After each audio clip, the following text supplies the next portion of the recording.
Look at a dog sleeping by a fireplace or trotting happily on a leash, and you are looking at one of the most extraordinary results of an experiment that began tens of thousands of years before farming, before writing, before cities, before almost everything we call civilization.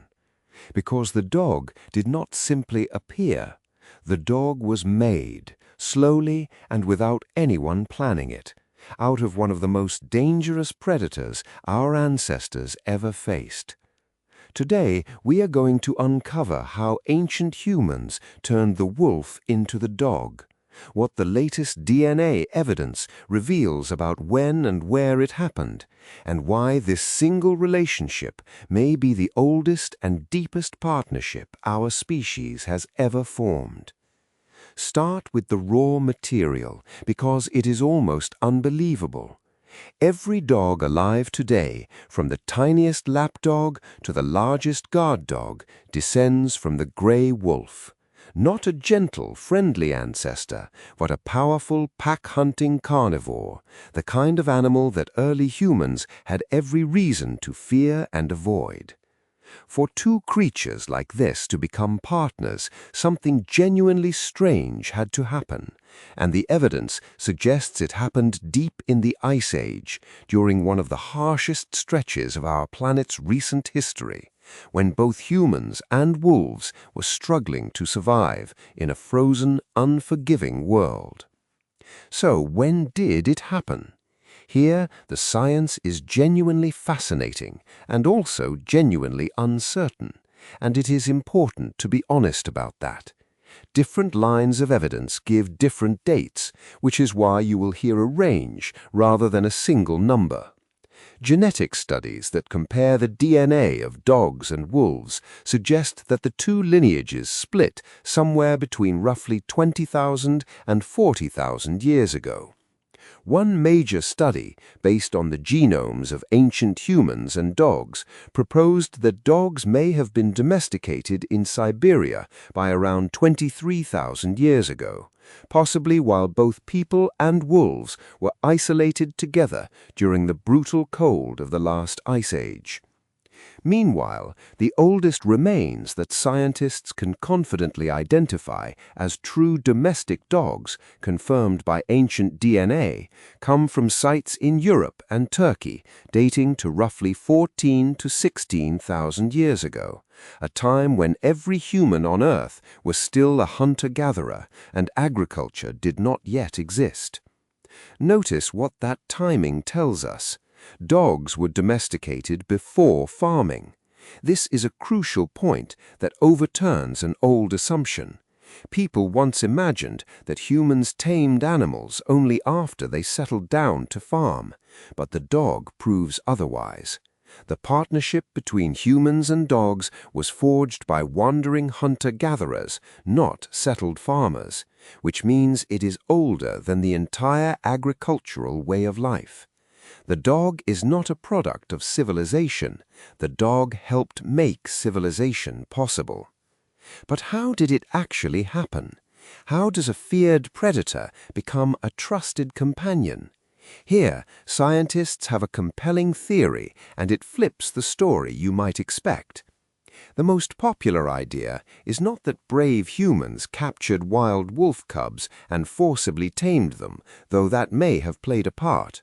The leading theory is something more surprising, often called self-domestication. The idea works like this.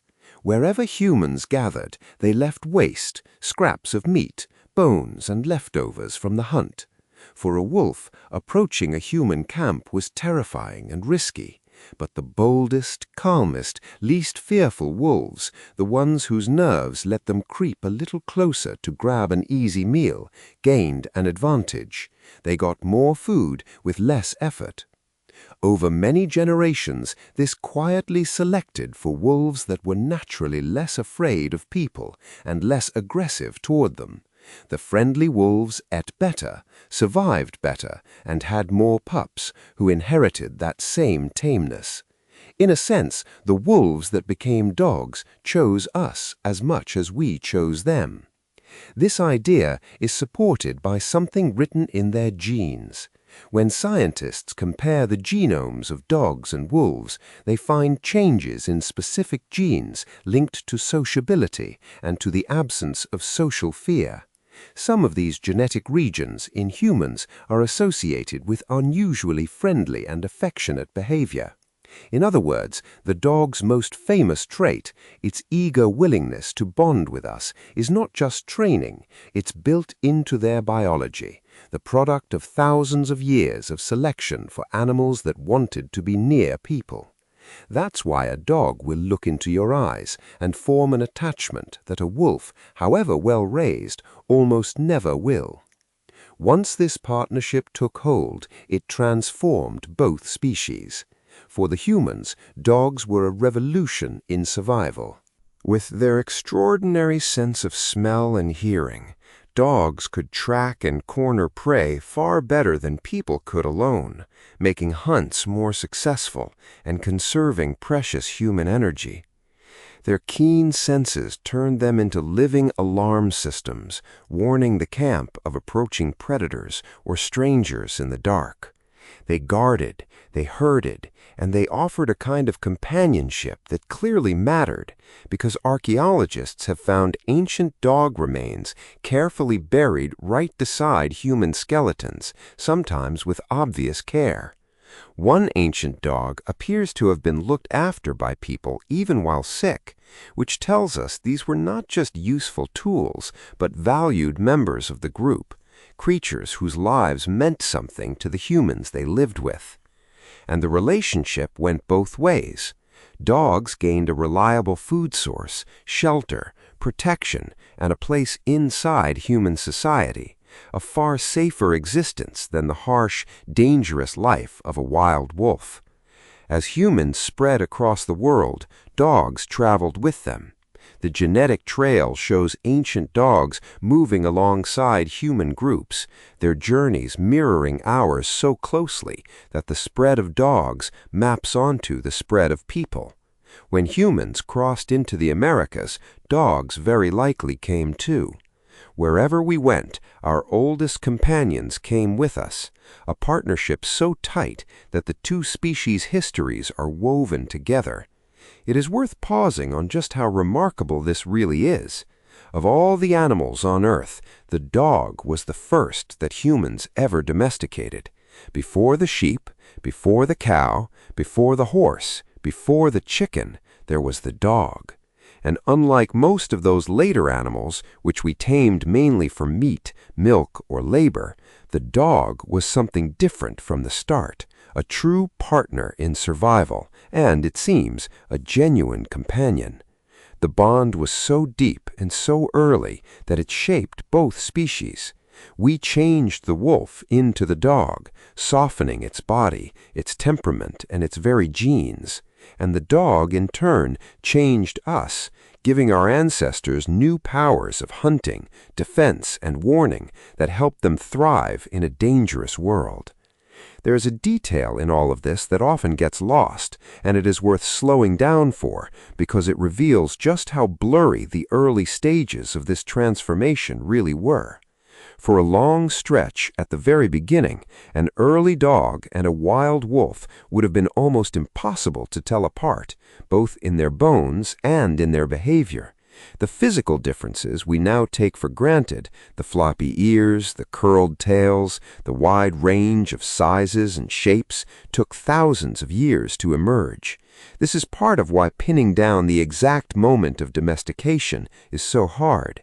There was no single day when a wolf became a dog. Instead, there was a long, gradual drift, generation after generation, as the tamest animals slowly grew tamer still, their bodies and minds shifting so slowly that no one living through it would ever have noticed the change.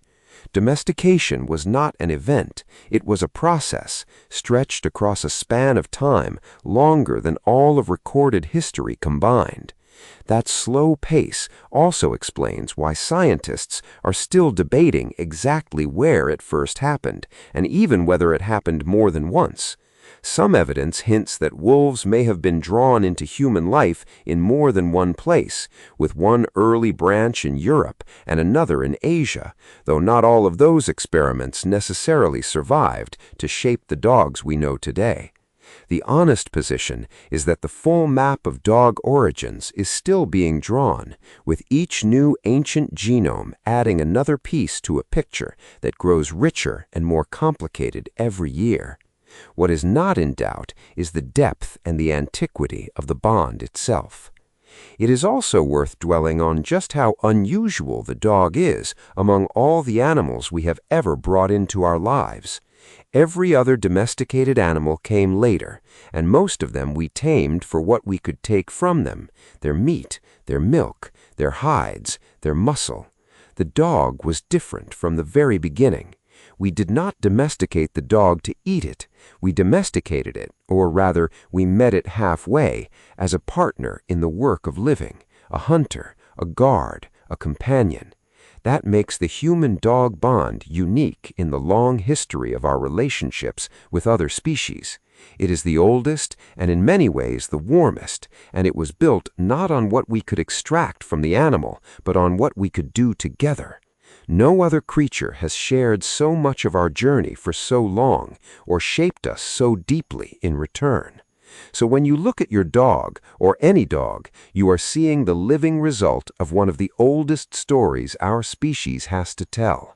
It began in the freezing dark of the Ice Age, when a few brave wolves drifted toward the warmth and food of human camps, and a few curious humans let them stay. Neither side could have known what they were starting.